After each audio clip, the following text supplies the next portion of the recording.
নমস্কার, বাংলা জাগোয় আপনাদের সকলকে স্বাগত। স্টার কথা নিয়ে আপনাদের সঙ্গে রয়েছি আমি তনুশ্রী। আর স্টার কথায় আজ আমরা আড্ডা দেবো। আমাদের সঙ্গে রয়েছে none other than star Subrata Dutta, versatile actor Subrata Dutta. সুব্রতদা, প্রথমেই তোমাকে বাংলা জগতে অনেক অনেক স্বাগত। থ্যাংক ইউ ভেরি মাচ আমাকে ডাকার জন্য এবং আমার বাড়িতে এসে ইন্টারভিউ নেওয়ার জন্য। আমি বাংলা জাগর সমস্ত দর্শকদের জানাই অনেক অনেক শুভেচ্ছা। এই শীতের ছুটি খুব ভালোভাবে কাটান, ভালো থাকুন, ভালো রাখুন। শীতের ছুটি, সুব্রতদা যেমনটা বললে যে আমাদের কিন্তু খুব অনেক অনেক প্ল্যান থাকে শীতের মরশুমে।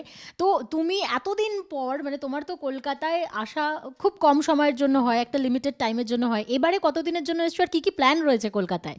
আমার একটা পার্সোনাল কাজ ছিল আর 3টে মিটিং ছিল ছবির, তো সেগুলো করার জন্য শুটিং ছিল না এবারে। আর আমি একটা জায়গা কিনেছি এখানে গল্ফ গ্রিনে, তো তার ওটা দেখাশোনার জন্য আমি এসেছি। তো হ্যাঁ, শীতের এসে আমার খুব ভালো লাগছে। বোম্বেতে একদম গরম, আমি যখন এসেছি তো এই জ্যাকেটগুলো কোনো ব্যবহার হচ্ছিল না। তো আমি এনজয় করছি, কারণ খুব একটা বেশি শীত নেই। বাইরে যাওয়ার একটা প্ল্যান আছে, দেখা যাক 31st আগে বা পরে। তোমার ছোটবেলাটা, মানে সকলেই দেখো আমরা তোমাকে এই ফেজে দেখছি, অনেক অভিনয় তুমি করেছো, অনেক অনেক সুনাম কুড়িয়েছো, অনেক কিছু হয়েছে। আমি তোমার ছোটবেলাটার গল্প একটু জানতে চাইছি। আমি বেসিক্যালি বাঁকুড়া থেকে, মানে অরিজিনালি বাঁকুড়া থেকে, বেসিক্যালি না, অরিজিনালি আমি বাঁকুড়া থেকে। এবং আমি সেই সময় বাঁকুড়া থেকে বেরিয়ে ন্যাশনাল স্কুল অফ ড্রামাতে গেছি, যখন কোনো গুগল ছিল না। কর্মক্ষেত্রতে প্রথমবার অ্যাডটা দেখেছিলাম।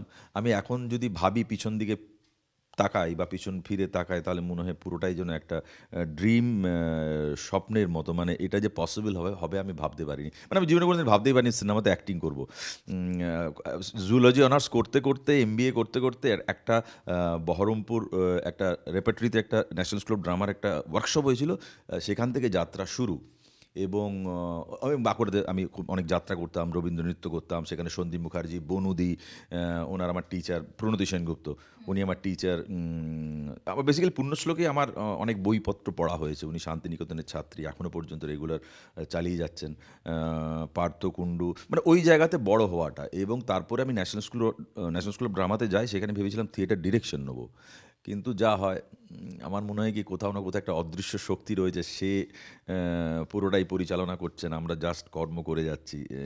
কর্ম করছি, বাট পুরোটাই কোথাও না কোথাও নির্ধারিত। হ্যাঁ, ডেস্টিনি। এখন আমি এই বয়সে এসে, আগে বিশ্বাস করতাম না, কিন্তু ফিলসফিক্যালি যখন আমি পড়ছি সমস্ত কিছু, কোয়ান্টাম ফিজিক্সও কিছু কিছু ভিডিওস দেখছি, তখন মনে হচ্ছে না, কোথাও না কোথাও একটা গড পার্টিকেল সত্যি এক্সিস্ট সত্যি করে গড পার্টিকেলস।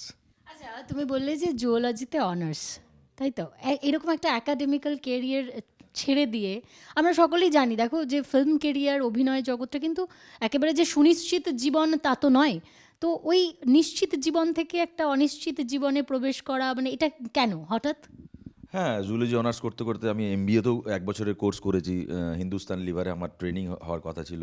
আমার মনে হয় কি জীবনটা এরকম একটা স্রোত না, সেই স্রোতের সেটাই কোথাও না কোথাও ভাসিয়ে নিয়ে যায়। আমি যখন এই বয়সে এসে ভাবছি, তখন মনে হয় আমি যদি চাইতামও, কারণ এটা তো একটা অ্যাক্সিডেন্টলি আমি এখানে এসেছি। আমার কোনো সেই জন্য আমি গান করতে পারি না। আমি ছোটোবেলার থেকে এই সমস্ত থেকে দূরেই ছিলাম, নাটকও করিনি, খুবই লাজুক ছিলাম।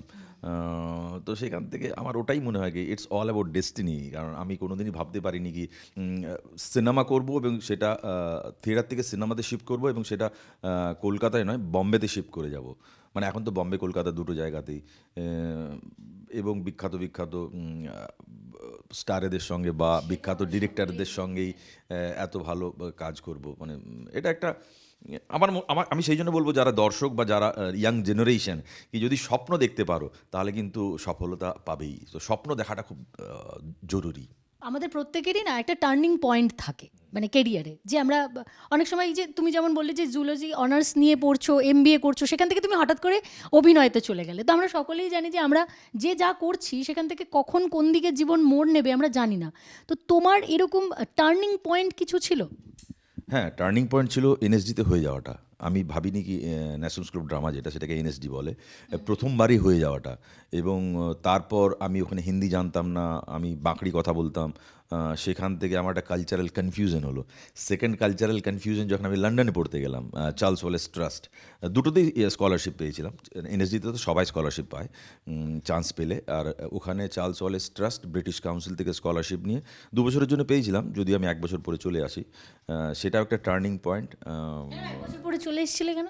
আমার ওখানে যে ট্রেনিং প্রসেসটা সেটা এখানে অ্যাপ্লিকেবল হবে না আমি দেখলাম। মানে ওরা যেভাবে আমি যদি আমি সুখেন করছি সমরেশ বসুর প্রজাপতিতে, তো আমার একটা সুখেনের জন্য একজন অ্যাক্টিং ট্রেনার থাকবে আমার জন্য, এবং ডিরেক্টর আমার সঙ্গে কথা বলবেন না, ডিরেক্টর আমার অ্যাক্টিং ট্রেনারকে বলবেন যে এটা ভুল হচ্ছে, সো দ্যাট আমার কনসেন্ট্রেশনটা যাতে নষ্ট না হয়, হ্যাঁ, এবং বকলে ওনাকে বকবেন যে এটা কেন হচ্ছে না, তো সমস্ত ব্যাপারটা। তো আমি দেখলাম কি ওখানে গিয়ে আমি তো ওখানে ক্যারিয়ার করব না, এমনিতেই ভবঘুরে বাঁকুড়ার থেকে দিল্লি থেকে কলকাতাতে, তখন আমি বললাম এটা পসিবল নয়, বেটার কি এখানে এসে ক্যারিয়ারটা শুরু করা দরকার, কারণ এসেই তো দুম করে চান্স পাবো না, আমি তো আর কোনো স্টারের ছেলে নই। ততক্ষণে এনএসজি সিনিয়ররা বলেই দিয়েছেন যে কোথায় কীভাবে বম্বেতে কী করতে হবে, ততক্ষণে নাসির সাহেবের সঙ্গে ক্লাসও হয়ে গেছে, তো পুরো ব্যাপারটা বম্বের একটা আইডিয়া চলে এসেছিলো। তো সেটা একটা টার্নিং পয়েন্ট, কালচারাল কনফিউশন এটা। আর একটা যদি ভালো টার্নিং পয়েন্ট বলা যাবে না, দুটো আরও ওটা ভালো কি, আমি কোনোদিন ভাবিনি আমাকে মেন রোল দেওয়া হবে। সো দুটো জায়গায় আমাকে আমি দুজনের কাছে ঋণী। একটা হচ্ছে সুব্রত সেনদা আমাকে লঞ্চ করেন অ্যাজ এ মেন লিড, আমি কোনোদিনই ভাবিনি, মানে আমি বললাম চায়ওয়ালা বা এইরকম একটা ছোটোখাটো সাপোর্টিং রোলে এরকম পাবো। সেই ছবিটা চলেনি, বিবর চললো, তারপর আমাকে লোকেরা নিতে শুরু করলো। আর হিন্দিতে মাধোলাল কিপ ওয়াকিং, সেটা আমার মেন রোল, আমি মাধোলাল করেছিলাম, কায়রোতে বেস্ট একটা অ্যাওয়ার্ড পেয়েছিলাম। তো সেটার পর এই যে গুঠলি করেছি, বা এরপরে আমি একটা জগন বলে ছবি করেছি, সেটাতে আমি জগন, বা আজকে আরেকটা হিন্দি ছবি শুভ্র রয় ডিরেক্ট করেছে ফ্লাওয়ার্স অফ দ্য মাউন্টেন, সেখানেও অ্যান্থোলজিতে আমি একটাতে মেন রোল করেছি, সেটা শুটিং হয়েছে এখানে ডিরেক্টর শুভ্র রয়। বা আরও যে ছবিগুলো করেছি, সেই ছবিগুলোর পিছনে কিন্তু প্রথমবার যিনি চান্স দিয়েছেন, তো জয়টাং মাধোলাল কিপ ওয়াকিং হিন্দিতে এবং সুব্রত সেনদা বাংলাতে, সেই জন্য আমি দুজনের কাছে ঋণী সবসময় বলবো। তার আগে আমি জমিন ছবি করেছি অজয় দেবগনের সঙ্গে, কিন্তু মেন রোল করার জন্য আজকে যখন আমার কাছে এটা আসছে, বা আমি তাজমহল টি ফর তাজমহল যেটা রিলিজ হবে সেটা তো মেন রোল, বা অনেকগুলো আছে আমি এখন মনে পড়ছে না, সেগুলো ওই 3 কোটি 4 কোটি টাকার ছবির যে হিন্দি ছবির যে মেন রোলগুলো করা, সেটার পিছনে কিন্তু এই মাধোলাল কিপ ওয়াকিংয়ের হাত। এবার সুব্রতদা, তুমি একটা কথা এক্ষুনি বললে যে তুমি তো কোনো স্টারের ছেলে নও, এবং আমরা দেখো সুশান্ত সিং রাজপুতের মৃত্যুর পর একটা শব্দ বলিউডে খুব উঠেছে, নেপোটিজম। তা কিন্তু আগেও ছিল, মানে বরাবর নেপোটিজমের শিকার বহু মানুষ হয়েছে। এই সুশান্ত সিং রাজপুতের মৃত্যুর পর এই শব্দটা ভীষণভাবে বলতে পারো ট্রেন্ডে এসে গেছে, নেপোটিজম।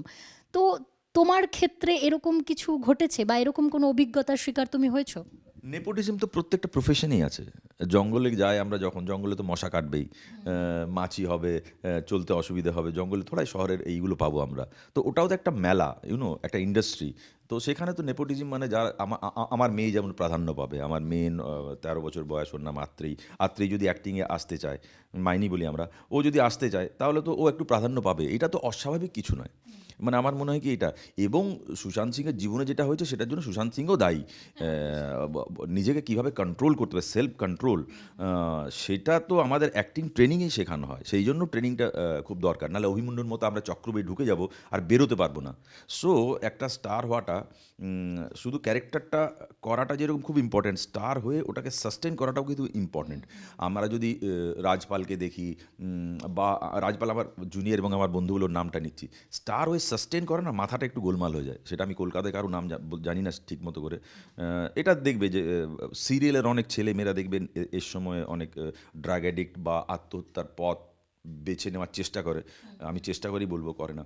তো ওই যে একটা স্টারিজম চলে আসে, তারপর সেটাকে মানে সাধারণভাবে সেটাকে মেনটেন করা বা একসেপ্ট করে নেওয়া, কি আমাকে ভালোবাসছে না, আমার চরিত্রটাকে লোকে ভালোবাসছে, লোকের ওটা ভুল করে কি আমাকে পছন্দ না, আমি একটা পালঙ্ক বানালাম বা একটা পোস্টার বানাচ্ছি, পোস্টারটাকে লোকে পছন্দ করছে বলে আমাকে পছন্দ করছে। আমি যদি কালকে পোস্টার বানানো বন্ধ করে দিই বা পেন্টিং করা বন্ধ করে পছন্দ করতে, অ্যাক্টিং করাটা যদি বন্ধ করে দিই পছন্দ করবে না। So you have to be very very simple, মানে এটা তো অ্যাবসলিউট ট্রুথ। কি একটা সময়ের পর, যেমন আমার এই বয়সে আমি আর 30 বছরের ছেলের রোল করতে পারবো না, বা 30 বছর একটা ছেলেই বলবো, ছেলের রোল করতে পারবো না, আমার এজ হয়ে গেছে। তো সেটা মেনে নিতে হবে, গ্রেসফুলি মেনে নিতে হবে। গ্রেসফুলি মেনে নিতে হবে যে ক্যারিয়ার সবসময় থাকবে না, সেই জন্য আর্থিকভাবেও তোমাকে এই করতে হবে যাতে ভবিষ্যতে কোনো অসুবিধে না হয়। এবং অধিকাংশ আমরা জানি এখানের অ্যাক্টর অ্যাক্ট্রেসরা বা বম্বেতেও অ্যাক্টর অ্যাক্ট্রেসরা, যেমন পারভিন বাবি মারা গেলেন, কেউ জানতেই পারলো না, 3 দিন পর বডি পেলো। So it's the truth of this profession. হ্যাঁ, আমরা এখানের অধিকাংশই অভিনয় ব্যাপারটাকে এত গ্ল্যামারাইজড বলে ভেবে নেয়, সেটা আমার মনে ভুল। এবং সেটা যারা দর্শকরা, বাচ্চা ছেলেরা শুনছো, যারা aspiring actor, please please please, it's a work, it's a dedication, it's not the ultimate truth. Star হওয়া এটা একটা লাকের ওপর ডিপেন্ড করে, এবং ভালো অভিনেতা, দুটোর মধ্যে তো একটা পার্থক্য আছে, একটা সূক্ষ্ম সুতোর একটা লাইন রয়েছে। যেমন সালমান খান স্টার, ইরফান খান খুব ভালো অ্যাক্টর, একদম তাব্বু স্টার, ভালো অ্যাক্ট্রেস, রেখা ভালো অ্যাক্ট্রেস, স্টার। তার মানে কি আমি বলবো যে করিশ্মা কাপুর গুড অ্যাক্ট্রেস, আমি নাম ধরেই বলছি, বা এখানেও যারা করছেন আমি জানি না, মানে there is a huge difference between acting যদি আমরা করি তাহলে এখানে যারা সোকল করছে নুসরাত, মিমি বা এই সোকল হিরোইন, ওদের অ্যাক্টিং, আবার যদি আমরা স্বস্তিকার অ্যাক্টিং, দুটোর মধ্যে পার্থক্য আছে। হ্যাঁ, কেউ স্টার, কেউ আবার যদি আমরা সাবিত্রী দেবীর কথা বলি বা এর কথা বলি বা সুচিত্রা সেন, একজন স্টার একজন ভালো, দুটোর মধ্যে পার্থক্য আছে, এগুলো থাকবে। কিন্তু দর্শক আমাদের স্টারও দরকার, ভালো অভিনেত্রীও দরকার, স্টার দরকার আমাদের, আমাদের ultimately it's a business. Industry যদিও ভারত সরকার দেয়নি, এটা আমরা ইন্ডাস্ট্রি বলে থাকি, এবার এটা ভুল। আমরা বিজনেস করছি, তো স্টারদের দরকার অডিয়েন্সদের অ্যাট্রাক্ট করার জন্য, ওদের ভালোবাসে, সালমান খানকে লোকেরা ভালোবাসে, ওই জামাটা খুলবে, দ্যাটস অল।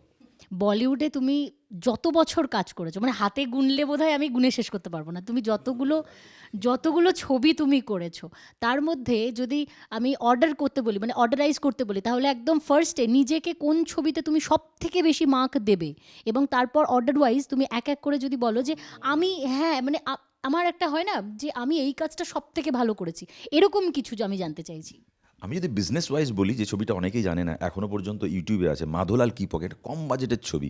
আমার মনে হয় ওই সময়তে আমরা আজ থেকে 2006-9 অ্যাওয়ার্ড পেলাম, 6-9, 7-8 রিলে শ্যুট করেছিলাম আমরা। ওই ছবিটা এত জায়গায় বিক্রি হয়েছে, মানে ওই ছবির থেকে প্রায় মানে 7-8 গুণ, ওটা 1 কোটির কমে ছবিটা বানানো হয়েছে, এবং স্বরা ভাস্কর আবার মেয়ে হয়েছিল ওটাতে, এবং ওই ছবিটা বোধহয় আমার মনে হয় 5 কোটি 6 কোটি টাকার ওপরে বিজনেস করেছে, মানে এত গুণ বেশি বিজনেস করেছে। দেখো, ডিপেন্ড করছে যে কত টাকা খরচা হয়েছে, কত টাকা বিজনেস করেছে। আর রিসেন্টলি যেটা হয়েছিল সমীর বলে একটা ছবি, সেটাতে আমি ছিলাম, জিশান আইয়ুব ছিল, আহমেদাবাদ ব্লাস্টার, সেটাও বার্লিনে ফোকাস সেকশনে দুটো হিন্দি ছবি ছিল, একটা বজরঙ্গি ভাইজান, একটা সমীরটা রিলিজ হয়েছিল অনেক দিন আগে, তারপর নেটফ্লিক্সে ছিল, কিন্তু সাবজেক্টটার জন্য, কন্টেন্টের জন্য ওটা ফোকাস সেকশনে ছিল, সেটা আবার পরে বিক্রি হয়েছে। এই দুটো ছবিকে ইম্পর্টেন্ট, যেহেতু আমি মেন রোলে ছিলাম।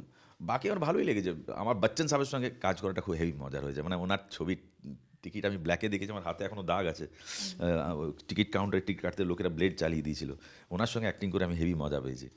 মানে হয় না, প্রত্যেকে একটা স্বপ্ন থাকে, ওটা ওটা আমার মানে আমি ভাবিনি কি বচ্চন সাহেবের সঙ্গে কোনোদিন অ্যাক্টিং করতে। হ্যাঁ হ্যাঁ হ্যাঁ, ওটা বাকি তো অক্ষয় কুমার, অজয় দেবগান, আমির খান আছে, ওদের সঙ্গে তো করেছি অনেক কাজ। অক্ষয় কুমার একটা, বাকিদের সঙ্গে দুটো করেছি, দুটো বা তিনটে করেছি অজয় দেবগানের সঙ্গে, তো ওগুলো ঠিক আছে। আরেকটা বিষয় বলো, তুমি একটা ইন্টারভিউতে তুমি একবার বলেছিলে 40-এর পর অভিনেতারা প্রকৃত অভিনেতা হয়। হ্যাঁ, তো সেটা আমি জানি। ইউসি, আমরা তো আমাদের এক্সপিরিয়েন্সগুলো নিয়ে আমরা একটা চরিত্র চিত্রায়ন করি। তার আগে কি হয়, 35-40 বছর আমাদের ভারতবর্ষে, মানে ঠিক আছে, 40 বছর পর যে পরিণত, তার আগে আমি করেছিলাম একটা ইভানো বলে একটা প্লে, সুপারহিট প্লে, আমার একজন প্রেমিকা এবং আমার একজন বউ, তার দুজনের টানা পড়েন, তো সেটা আমি নকল করেছিলাম কোথাও না কোথাও, ডিরেক্টর যেটা বলছেন। এই 40 বছর বয়সে মোটামুটিভাবে অনেক কিছু আমার জীবনে, অনেকের মৃত্যু হয়, অনেকের জন্ম হয়, অনেকের বিয়ে হয়, অনেকের ডিভোর্স হয়, তো এগুলো হতেই থাকে। সেই এক্সপিরিয়েন্সগুলো কিন্তু ডিরেক্ট এক্সপিরিয়েন্স। এবারে ডিরেক্ট এক্সপিরিয়েন্স, যে মজাটা, আমি যখন ওটাকে যে কোনোভাবে পারমুটেশন কম্বিনেশন, সেটাকে আমি আমার ক্যারেক্টারের মধ্যে দিতে পারছি। তার আগে তো ওই বাচ্চাদের মতো নকল করতাম, যেমন এই ডগ নকল করে, বা বাচ্চারা নকল করে, ওরা তো কিছুই জানে না, ওদের তো অভিনয় তো কী ব্যাপার জানে না, ওরা তো নকল করে, ডিরেক্টর এটা বললো এটা করতে হবে, এটা বললো এটা করতে হবে, তার আগে ওটা করতাম, এখন আমি নিজের ভেতর থেকে আনি। তুমি হলিউডে যে কাজ করেছো বলছো, হলিউডে তুমি ডাক কিভাবে পেয়েছিলে, মানে এই বিষয়টা, গল্পটা জানতে চাইছি। ওটা আমি রোর টাইগার্স অফ দ্য সুন্দরবন বলে একটা ছবি করেছিলাম, সেখানে ডিওপি ছিলেন আমেরিকার, উনি ওখানে সিরিজ বানান, এই বানান, তো ওনার থ্রু দিয়ে ওনারা কোথাও একটা করেছিল, আর এখানকার ইপি ছিল, সো ওখানে ইন্ডিয়ার 3rd জেনারেশন, মানে ওনার দাদু শিফট করে গেছিলো, ওনারা সোনিতে কাজ করতো, মানে ওখানে সোনিতে, তো এইভাবে একটা থ্রু দিয়ে এসেছিলো। তো এই যখন তুমি স্ক্রিপ্টগুলো পাও তুমি আগে প্রথম মানে তোমার চরিত্র বাছাইয়ের জন্য বা ফিল্ম করার জন্য তুমি প্রথম কোনটা দেখো? দেখো, পুরো এখানেও আমার মনে হয় কি 2-3 জনই রয়েছে, এবং বলিউডেও ম্যাক্সিমাম 20 জন রয়েছে যারা চরিত্র বাঁচতে পারে, বাকি যখন চরিত্রটা ওইরকম তখন আমাদের কাছে ডাক আসে, সোজা কথা। এটা হচ্ছে, তার নাহলে আমাকে ডিরেক্ট করতে হবে, আমাকে লিখতে হবে, তাহলে হবে। দ্বিতীয়ত হচ্ছে, আমি প্রথম যখন স্ক্রিপ্টটা আগেই নিইনি, স্ক্রিপ্টটা আগে নেওয়ার পর প্রথম আমার যদি এটা ওয়েব সিরিজ হয় তাহলে আমি এপিসোডাইজ পড়বো, যদি ফিল্ম হয় একসাথে পড়বো। তাহলে আমি তখন দেখি আমাকে কীভাবে ওটা করছে। আর স্ক্রিপ্টের দুটো পাতা থাকে, এদিকে লেখা থাকে আমি বলি, আর এদিকটা ফাঁকা, ওখানে আমি করতে থাকি এবং বারবার স্ক্রিপ্টটা পড়তে থাকি, and with the guidance of director আমি একটা চরিত্র চিত্রায়ন করি। আর কখনো দেখো আমি একটা কথা বলি, আমি যখন দেখি ব্যাপারটা ঠিক যাচ্ছে না তখন একটু কম পরিশ্রম করি, একদম একদম খুলে বলছি। আর দেখছি ব্যাপারটা খুব ইজি, যেমন গুটলি করতে গিয়ে বাচ্চাটা এরকম অ্যাক্টিং করছিল, ক্লোজ দিয়েছে, বাচ্চারা জানে না কিছু। সঞ্জয় মিশ্রা জি আমাকে এসে বলো, বাবু बढ़िया कर रहा है। मैंने बोला संजय भाई सीरियसली करना पड़ेगा, नहीं तो ये तो बच्चा हम दोनों को खा जाएगा, बहुत खतरनाक कर रहा है। उसको कुछ पता ही नहीं, মানে ও কিছুই জানে না, ও ফিল্মে ও কিছুই করছে না, কিন্তু ফিল্মের ক্লোজ আপে এত ভালো লাগছে, আমরা একদম সিরিয়াস হয়ে গেলাম। সিরিয়াস হয়ে তারপর তো ছবিটা অনেক অ্যাওয়ার্ড পেয়েছে বা খুব ভালো চলেছে 3.5 সপ্তাহ, বম্বেতে কথা বলছি, এবং ওটা রিভিউ অ্যাভেলেবেল। তো এইরকম হতে থাকে। আবার কখনো কখনো দেখি যে 10-15 দিন, এখন তো কলকাতায় যদি বলি ওখানে 10 দিন দেখলাম যে না পুরো ব্যাপারটা একটু ঘাটা ঘাটা, তখন একটু নিজেরা একটু হ্যাঁ ঠিক আছে চল কর। এবার আমি আসি আমার ব্যক্তিগত একটা প্রশ্নে, মানে এটা আমি চেয়েছি তোমাকে এই প্রশ্নটা করব, সেটা হচ্ছে মন্টু পাইলট। মন্টু পাইলটে তোমাকে আমরা যেভাবে দেখেছি, তুমি বলেছো এর আগেও একটা ইন্টারভিউতে তুমি বলেছো যে ভিলেনের চরিত্র করা ইটস টু টাফ, মানে অন্যান্য অ্যাক্টিংয়ের থেকে ভিলেনের চরিত্র একটু বেশি চ্যালেঞ্জিং মনে হয়। তো এবার আমাকে লোকের আমাকে যে ঘৃণা করবে তার এলিমেন্টগুলো আমাকে দেখাতে হবে। কি হয় একটা ক্যারেক্টার করতে করতে, যে আমাকে যেন লোকেরা ভালোবাসে, আর যখন আমাকে লোকেরা যেন ঘৃণা করে, হ্যাঁ মানে লোকেরা যাতে আমাকে পছন্দ না করে সেই জায়গাটাই করতে হবে। যেমন অজিত ক্যারেক্টারটা ক্যাজুয়ালি ঠিক আছে, অজিত লোকেরা পছন্দ করলো, সবাই জানে অজিত ক্যারেক্টারটা, কিন্তু মন্টু পাইলটের ওই ইয়েটা করা একটু টাফ ছিল মানে সমস্ত চরিত্রগুলোই টাফ। আমি কোনোটাই ইজিভাবে নিই না, কারণ আমি জানি জীবনে একবার যেটা করছি সেটা তো থেকেই যাবে 10 বছর পর। যেমন তুমি মন্টু পাইলটের এতদিন পর আমাকে প্রশ্নটা জিজ্ঞেস করছো, বাট খুব মজা হয়েছে। প্রথম দিন আমি একটু টেনশনে ছিলাম কীভাবে এই ক্যারেক্টারটাকে আমি করবো, কোনো রেফারেন্সই পাচ্ছিলাম না। এবং দেবালয়দার সঙ্গে কথা, দেবালয় দাই বলি, ডিরেক্টরকে সবাইকে সবসময় দাদা বলি, ও আমার থেকে যদিও জুনিয়র।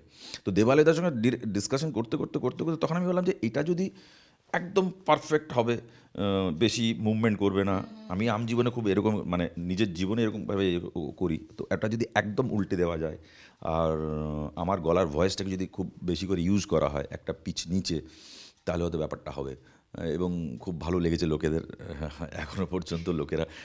আমি এখনো আমার প্রশ্নটাতেই আসিনি, তুমি আগে অনেক কিছু বলে দিলে। যদিও বিষয়টা হচ্ছে মন্টু পাইলট যারা দেখেছে, মানে দেখেনি এমন মানুষ নেই, বললাম তো। এবার মন্টু পাইলটে তোমার যে চরিত্র ডাক্তার, মানে সেটা না কোথাও গিয়ে সেই দাগ কেটে যাওয়ার মতো একটা চরিত্র ছিল, এবং সেখানে তোমাকে ওইভাবে পাওয়া, ওইভাবে দেখা, মানে বাকি সমস্ত চরিত্র এবং মন্টু পাইলটের ডাক্তার চরিত্র, মানে এইটা যখন তুমি স্ক্রিপ্ট পেয়েছিলে, তুমি নিজেকে ওই হয় না যে অ্যাক্টররা তো খুব ওয়ার্কশপে বিশ্বাসী, ওয়ার্কশপ করে, কারণ চরিত্রায়ন করতে গেলে তার আগে সে অনেক হোমওয়ার্ক করে। তোমার এক্ষেত্রে মানে ব্যাকগ্রাউন্ডে কী ছিল, মানে এইগুলো আমি জানতে চাইছি।